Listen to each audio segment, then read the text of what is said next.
Nunca pensei que eu seria o cara olhando do outro lado da mesa da cozinha para a mulher com quem construí uma vida por 10 anos, deslizando uma única folha de papel na direção dela e vendo o rosto dela desmoronar enquanto eu dizia: Rayane, você tem exatamente 2 escolhas.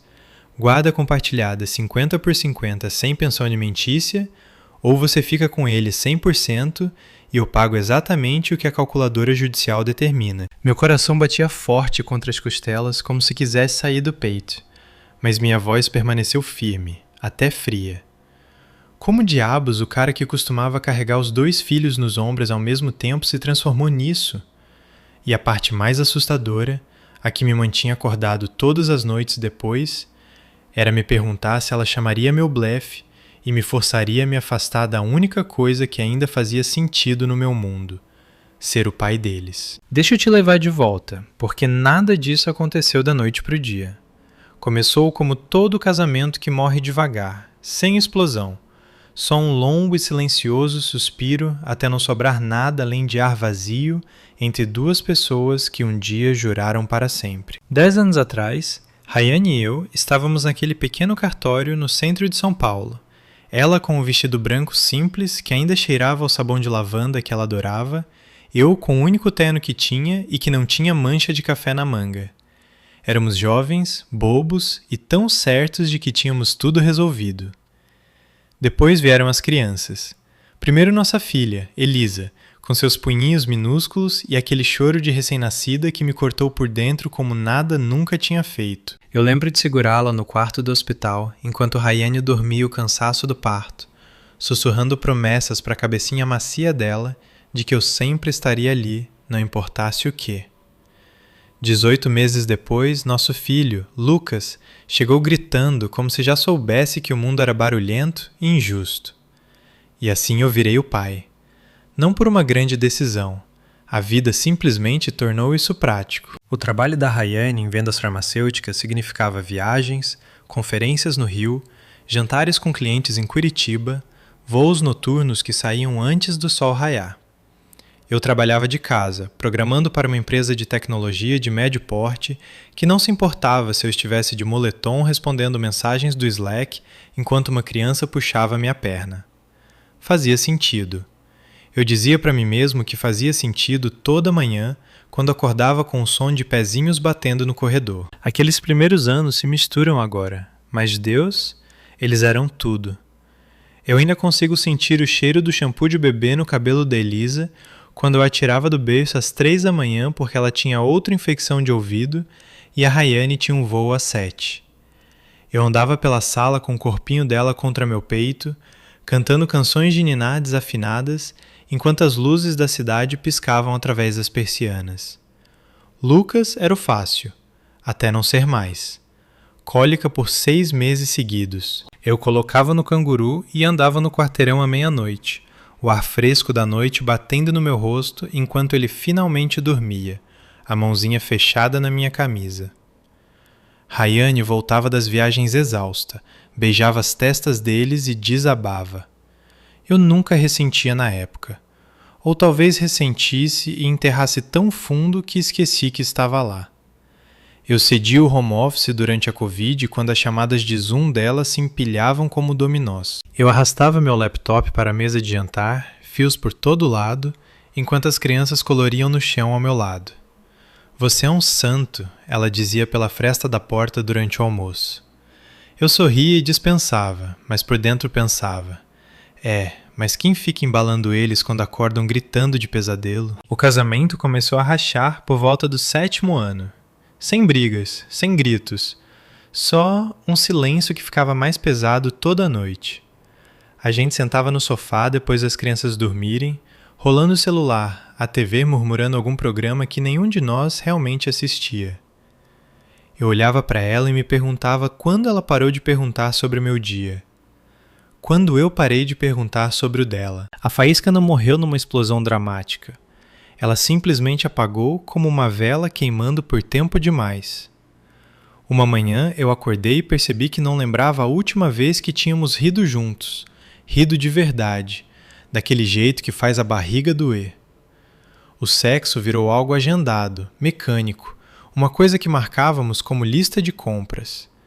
Eu dizia para mim mesmo que era normal. Crianças fazem isso com você. Trabalho faz isso com você. Mas bem no fundo eu sabia que éramos colegas de quarto, que por acaso compartilhavam DNA com 2 humanos incríveis. Então veio a conversa que terminou com tudo.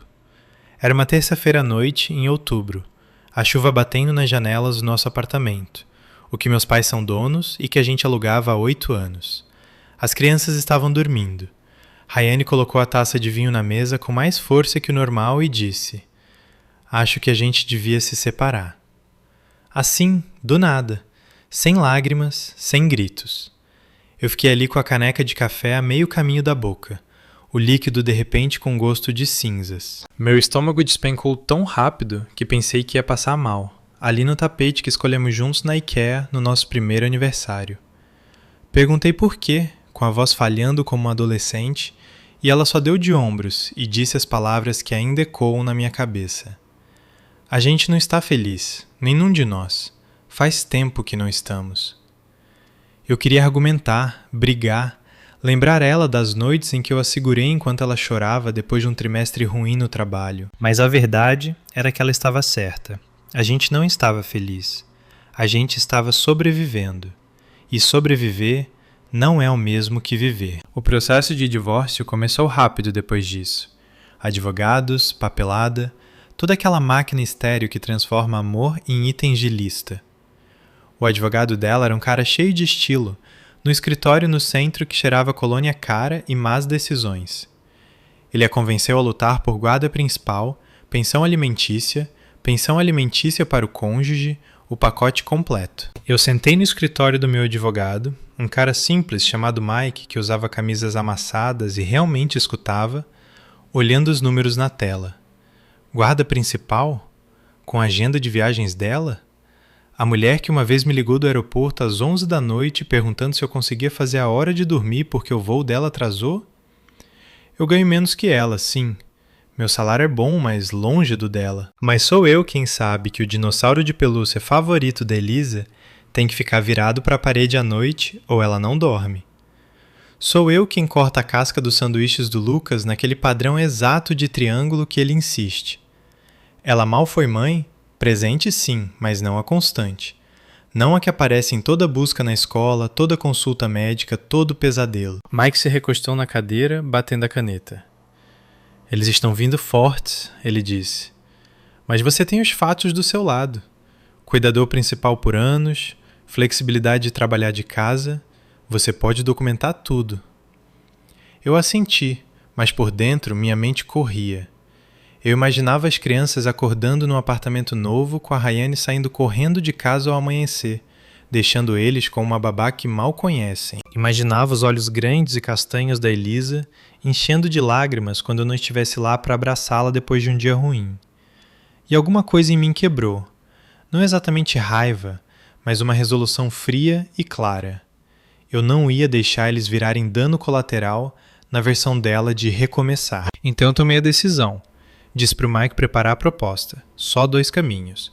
Guarda 50/50, sem pensão alimentícia de nenhum lado, ou ela fica com eles em tempo integral e eu pago exatamente o que a tabela da lei determina baseado nas nossas rendas. Nada mais, nada menos. Eu poderia trabalhar de qualquer lugar. Portugal, as praias do Nordeste, onde o Wi-Fi pegasse e as crianças pudessem me ver pelo FaceTime da praia. Eu até mostrei fotos no celular de penhascos ensolarados e vilarejos onde as famílias realmente desaceleram. Eu não estava blefando. Eu faria isso. Eu me mudaria se significasse forçá-la a ver o que ela realmente estava pedindo. A noite em que dei o ultimato, o apartamento parecia menor que nunca. As crianças estavam na casa dos meus pais no fim de semana, graças a Deus. Então o lugar estava quieto, exceto pelo zumbido da geladeira e o trânsito distante lá fora. Rayane sentou do outro lado, cabelo preso naquele coque bagunçado que ela sempre usava quando estava estressada, olhos vermelhos, mais secos. Eu deslizei o papel. Ela leu uma vez, 2 vezes, depois olhou para mim como se eu tivesse crescido uma segunda cabeça. Você está usando as crianças como arma, ela sussurrou, voz tremendo. Você sabe que eu não consigo fazer isso sozinha. Meu trabalho, as viagens, Achar um lugar novo grande o suficiente para eles? É impossível. Meu peito apertou como se alguém tivesse colocado um cinto em volta e puxado. Eu queria esticar a mão e pegar a dela, dizer que eu também estava com medo, que toda noite, desde que ela disse a palavra divórcio, eu ficava acordado me perguntando se estava destruindo tudo que lutei para construir. Mas não fiz. Em vez disso, eu disse: você consegue se aceitar 50 por 50. Eu fico com um apartamento. Meus pais já disseram que vão facilitar o aluguel para as crianças terem estabilidade. Os quartos deles ficam iguais. A rotina deles fica igual. Você fica com semana sim, semana não, feriados divididos de forma justa, sem drama de pensão. Ela riu, mas foi aquele riso quebrado que vem logo antes das lágrimas. Você acha que é tão fácil? Arrumar meu próprio lugar, mobiliar, garantir que eles tenham o que precisam quando estiverem comigo? Você está me fazendo escolher entre minha carreira e eles. Não, eu respondi, voz subindo pela primeira vez em meses. Estou te fazendo escolher o que você realmente quer, porque por 10 anos eu escolhi eles todo santo dia. Agora é sua vez de sentir esse peso. Ela se levantou tão rápido que a cadeira arranhou o chão de madeira, o som me coitando como unha em quadro negro. Eu te odeio por isso, ela disse, mas os olhos dela contavam outra história. Medo, confusão, talvez até um lampejo do nós de antes.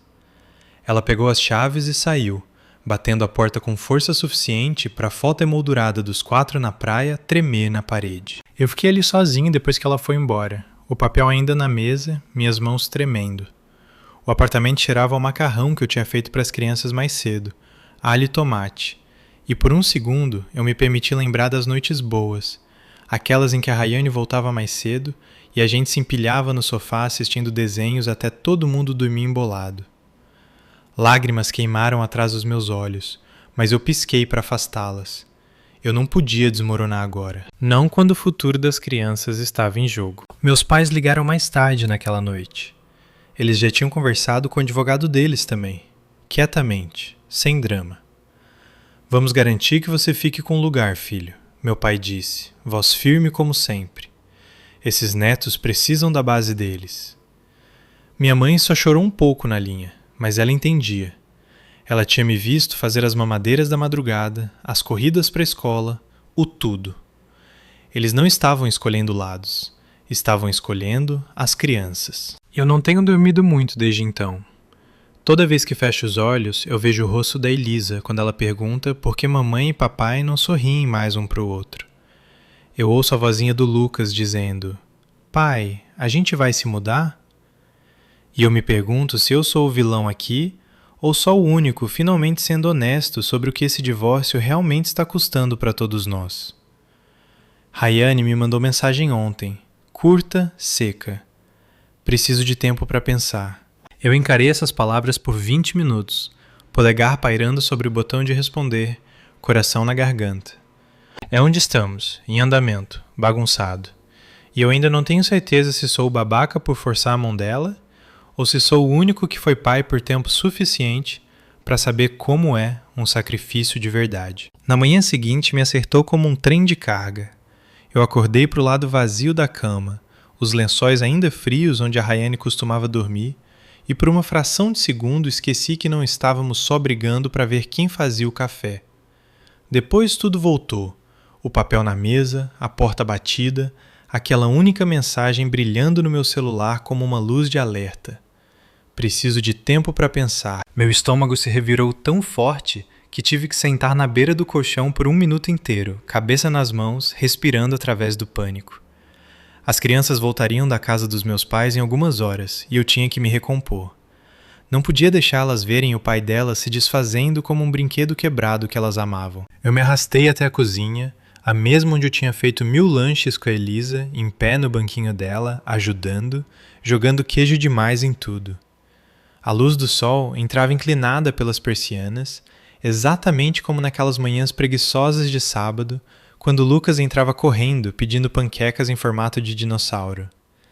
Eu servi o café com as mãos tremendo, preto e amargo, exatamente como eu precisava para acalmar a tempestade dentro do peito. Cada gole tinha gosto de arrependimento. Eu realmente estava fazendo isso? Dando a ela um ultimato que podia rasgar nossa família ao meio? A voz na minha cabeça, que soava demais como a do meu próprio pai, ficava sussurrando que homens de verdade não brincam com o coração dos filhos. Mas a outra voz, a exausta que carregou bolsas de fralda e mochilas de escola por uma década, gritava de volta que alguém tinha que fazê-la ver a verdade. Ela não podia ter as duas coisas mais: a carreira de alto nível, com contas de despesas, e a liberdade de viajar quando quisesse, mais as crianças nos termos dela. Eu passei a manhã limpando como um homem possuído, limpando bancadas que não precisavam, dobrando roupinhas que ainda cheiravam o shampoo deles e a terra do playground que tinham trazido na semana passada. Parei no quarto da Elisa, olhando a pilha de bichinhos de pelúcia na cama dela, aqueles que eu arrumava em uma fortaleza toda noite para os monstros não pegarem ela. Minha garganta fechou tão apertado que tive que segurar no batente da porta. Eu lembrei da noite em que ela tinha 5 anos e teve o primeiro pesadelo real sobre me perder numa multidão. Ela acordou soluçando e eu me arrastei para a caminha dela, segurando ela até a respiração dela se acalmar contra meu pescoço. Rayane estava em Dallas aquela semana, fechando algum negócio. Ela mandou boa noite com um emoji de coração, mas não foi ela quem secou as lágrimas ou cantou canções de ninar até o amanhecer. Fui eu. Sempre eu. Quando meus pais trouxeram as crianças, eu tinha um apartamento com aparência normal, cheirando a roupa limpa e os cookies que eu tinha assado de estresse, porque aparentemente é isso que pais fazem quando o mundo deles está desabando. Elisa entrou correndo primeiro, mochila balançando, rabo de cavalo torto, gritando "Papai!", como se eu tivesse ficado fora por meses em vez de 2 dias. Eu a peguei no colo, enterrando o rosto no cabelo dela, inalando aquele cheiro doce de criança que de alguma forma fazia tudo parecer suportável. Lucas veio atrás, mais quieto, segurando o brinquedo de dinossauro, olhos correndo pelo lugar como se sentisse a tensão no ar mesmo sem conseguir nomear. "Cadê a mamãe?", ele perguntou, e a pergunta caiu como um soco no estômago. Forcei um sorriso que parecia rachado nas bodas. "Ela está resolvendo umas coisas de adulto, filhão. Ela vai chegar logo." Não acrescentei que logo podia significar depois que ela decidisse se queria lutar comigo por eles ou finalmente assumir o papel. Passamos a tarde no parque do outro lado da rua, aquele com balanço rangendo e a fonte que joga arco-íris quando o sol bate certo. Elisa perseguiu pombos enquanto Lucas subia no trepa-trepa, gritando para eu assistir cada movimento. Eu sentei no banco, celular no colo, fingindo rolar, mas na verdade repassando toda a conversa que tive com meu advogado naquela manhã. Mike tinha rodado os números de novo, gráficos frios e sem emoção, mostrando que 100% de guarda custaria em pensão. Não era devastador, mas doía o suficiente. Suficiente para me fazer questionar se eu realmente conseguiria seguir com Portugal e a praia e a vida que eu tinha balançado como ameaça. A verdade era que eu não queria ir embora. Eu queria ficar bem ali no apartamento, nessa cidade, acordando com a risada deles toda manhã. Mas eu precisava que a Rayane sentisse o peso que eu carreguei sozinho por tanto tempo. As noites sem dormir, as reuniões de pais e mestres onde eu sentava sozinho enquanto outras mães olhavam para mim com aquela mistura de pena e admiração. O jeito que eu cancelava meus próprios prazos de trabalho porque Lucas tinha febre e o voo da Rayane já estava no ar. Naquela noite, depois de banho, histórias e a 100ª "só mais um abraço", finalmente recebi uma ligação da Rayane. A voz dela estava pequena, exausta, nada como a vendedora confiante que fechava negócios de milhões em jantares com filé. "Eu falei com meu advogado de novo", ela disse. "Ele acha que sua proposta é agressiva." Eu quase ri. Agressiva? Depois ela vir pra cima de mim exigindo guarda principal como se eu fosse um pai de fim de semana que aparece com pizza e videogame? Mantive o tom equilibrado, embora minha mão livre estivesse fechada tão forte que os nós dos dedos ficaram brancos. "Não é agressiva, Ray, é a realidade. Você quer as crianças? Então seja mãe. Tempo integral. Ou divide comigo, como a gente prometeu quando tivemos eles." Houve uma longa pausa, daquelas em que você ouve a outra pessoa respirando através das lágrimas que está tentando esconder. Ela sussurrou: "Você sabe que eu não posso largar meu trabalho. É como eu sustento a gente. sustentava a gente. Eu fechei os olhos, encostado na parede do corredor fora dos quartos das crianças, a luz noturna fazendo sombras suaves no tapete. Eu sei, e não tô pedindo pra você largar, tô pedindo pra você equilibrar, como eu fiz por anos. Ela desligou depois disso, e eu fiquei ali, no silêncio, coração martelando de novo, me perguntando se tinha empurrado ela longe demais. A culpa entrou como neblina, grossa, sufocante. Eu amei ela um dia. Caramba, parte de mim ainda ama daquele jeito complicado que você ama alguém que ajudou a criar as melhores partes da sua vida. Mas amor não significa deixar ela reescrever a história, me transformar no cara mau enquanto ela fazia o papel de vítima que só queria o melhor para as crianças. Melhor para as crianças? Eu era quem sabia as músicas favoritas deles, os medos, o jeito exato que o Lucas gostava das meias dobradas para a costura não incomodar. Eu era o Constante. E agora ela estava aprendendo como era quando o Constante ia embora, ou pelo menos ameaçava ir. A semana seguinte arrastou como cimento molhado. Advogados trocavam e-mails como tiros. O lado dela contra-atacava com contrapropostas. Só fim de semana para mim, cheques grandes de pensão, o apartamento vendido para ela, recomeçar. Eu lia cada um na minha mesa de jantar, o mesmo lugar onde trabalhei durante 2 pandemias e 3 infecções de ouvido, e senti o sangue ferver. Meus pais vieram uma noite com comida delivery, sentando na mesa como faziam quando as crianças eram bebês e a gente ria de tudo e nada. Meu pai bateu no meu ombro. Você está fazendo certo por eles, filho. Estabilidade importa. Minha mãe só me abraçou mais apertado, os olhos dizendo que ela não falava em voz alta.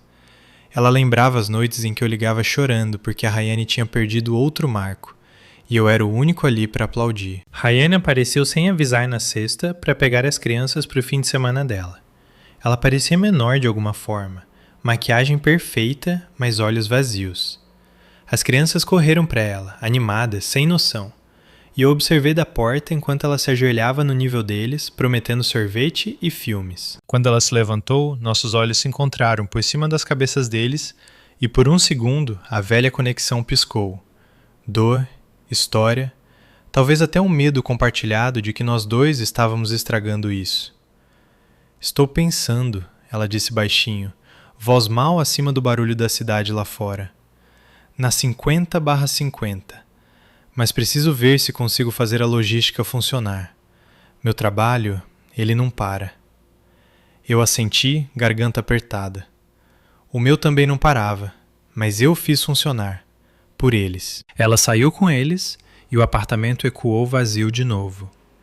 Eu afundei no sofá, olhando para a tela preta da TV, repassando cada momento em que escolhi as crianças em vez de sono, do meu próprio crescimento na carreira, dela.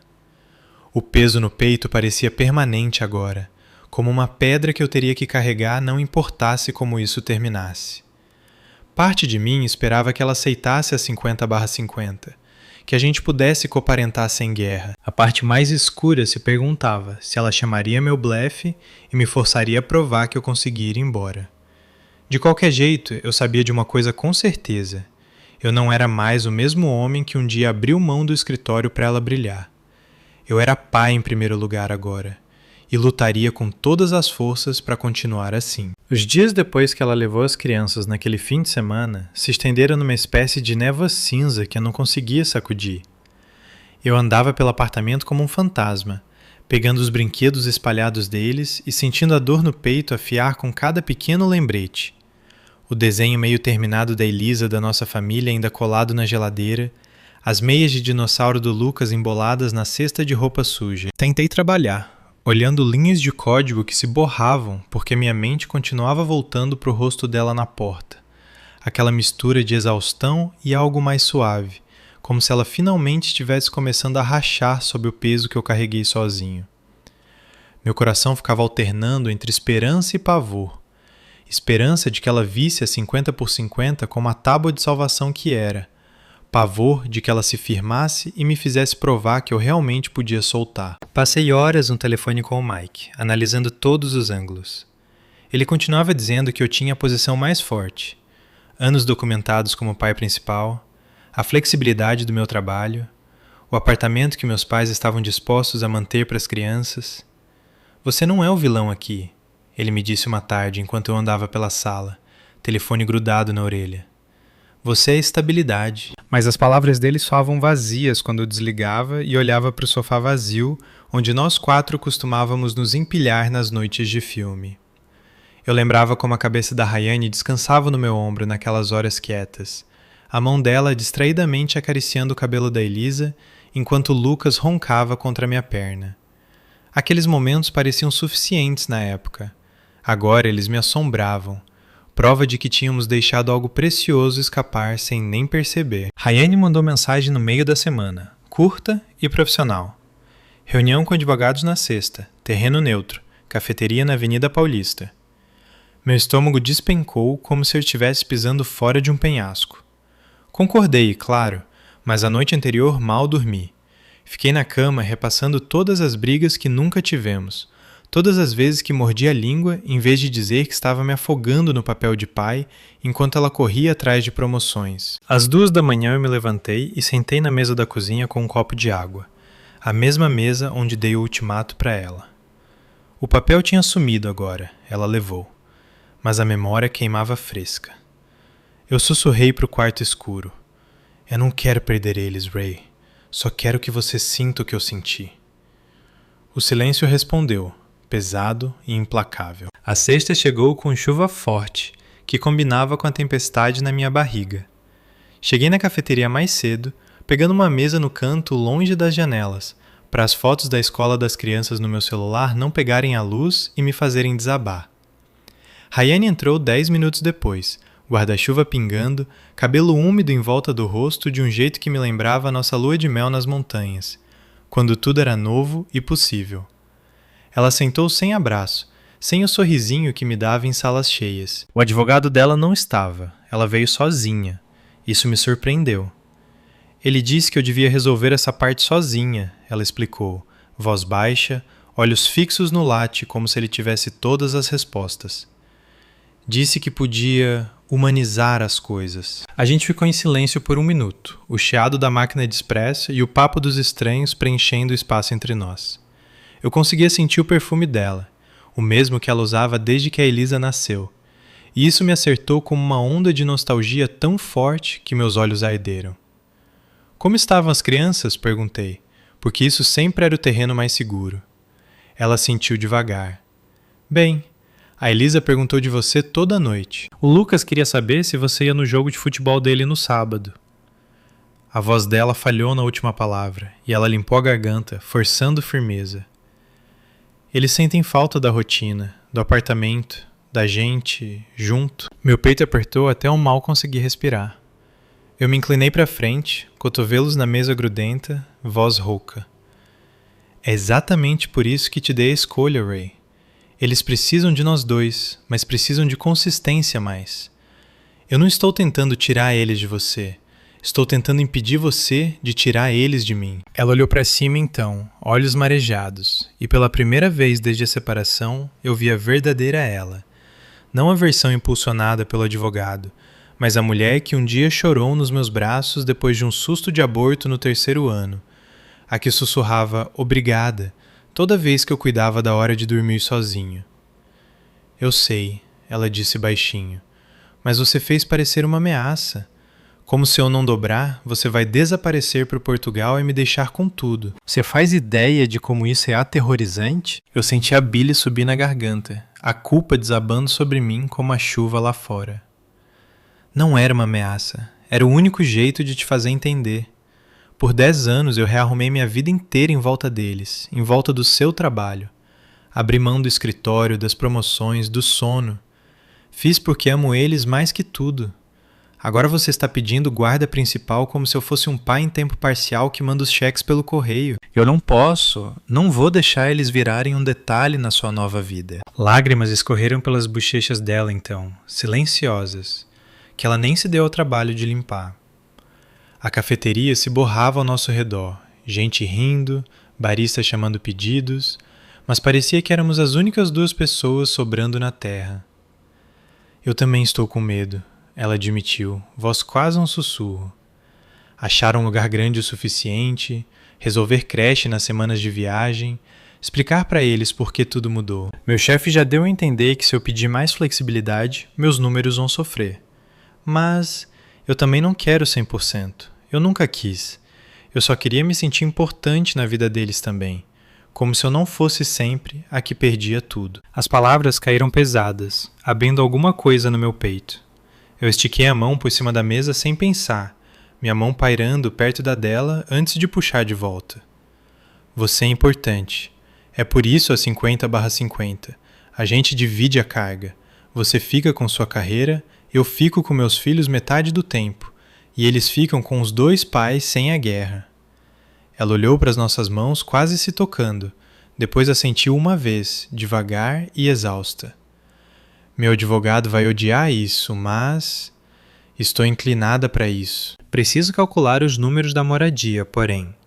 Seus pais mantendo o apartamento para você, pra gente, na verdade, ajuda mais do que você imagina. O alívio me invadiu tão rápido que minhas mãos começaram a tremer. Mas não tinha acabado, ainda não. Conversamos sobre logística por mais 1 hora. Horários da escola, divisão de feriados, como contar para as crianças sem fazer parecer um campo de batalha. Quando a gente se levantou para sair, a chuva tinha diminuído para garoa, e ela me deu um sorrisinho triste que parecia a primeira fresta de luz depois de uma noite longa. Ainda estou brava por você ter me encurralado assim, ela disse na porta. Mas entendo o porquê. Você foi a rocha. Talvez seja a hora de eu assumir. Eu observei ela andando embora debaixo do guarda-chuva, ombros mais retos do que quando chegou, e pela primeira vez em semanas, a pedra no meu peito parecia um pouco mais leve. O fim de semana com as crianças foi puro remédio. Levei eles no jogo de futebol, torcendo mais alto que todo mundo quando o Lucas fez o primeiro gol da temporada. A Elisa segurou minha mão o tempo todo, sussurrando segredos de como a mamãe tinha chorado no carro voltando para casa na sexta-noite, mas disse que tudo ia ficar bem. Naquela noite, depois de histórias e beijos de boa noite, eu fiquei na porta do quarto ouvindo a respiração ritmada deles, meu coração inchando até doer. Pensei em como cheguei perto de forçar uma escolha que podia ter destruído todos nós. O ultimato tinha sido uma aposta, desesperada e feia, mas tinha forçado a verdade para fora. Rayane não era vilã mais do que eu era. Éramos só 2 pessoas que tinham perdido o caminho e precisavam de um empurrão forte de volta na direção das crianças. Segunda trouxe mais e-mails, mais vai e vem, mas o tom tinha mudado. O advogado dela ainda pressionava detalhes, mas Rayane me mandava mensagem diretamente agora. Pensando que 50/50 parece viável se a gente alternar semanas de viagem. Eu sentei na minha mesa de jantar, aquela que recuperei depois de ceder o escritório para ela na Covid, e senti um sorriso cauteloso se espalhar no meu rosto. O apartamento cheirava as panquecas que eu tinha feito para as crianças de manhã, e lá fora a cidade zumbia, indiferente à revolução silenciosa acontecendo dentro dessas paredes. Meus pais passaram naquela noite com mais comida e aprovação quieta. Orgulhoso de você, filho, meu pai disse, e minha mãe me abraçou tão forte que quase desabei ali mesmo. Ainda estou tentando processar tudo isso. O medo, a raiva, a esperança frágil de que a gente possa sair do outro lado como pais melhores do que fomos como esposos. O que você teria feito se estivesse no meu lugar? Traçado essa linha na areia ou continuado engolindo o ressentimento até envenenar tudo? Me conta nos comentários. E se quiser acompanhar mais da minha jornada enquanto isso tudo se desenrola, se inscreve no canal e ativa o sininho para não perder o que acontece depois.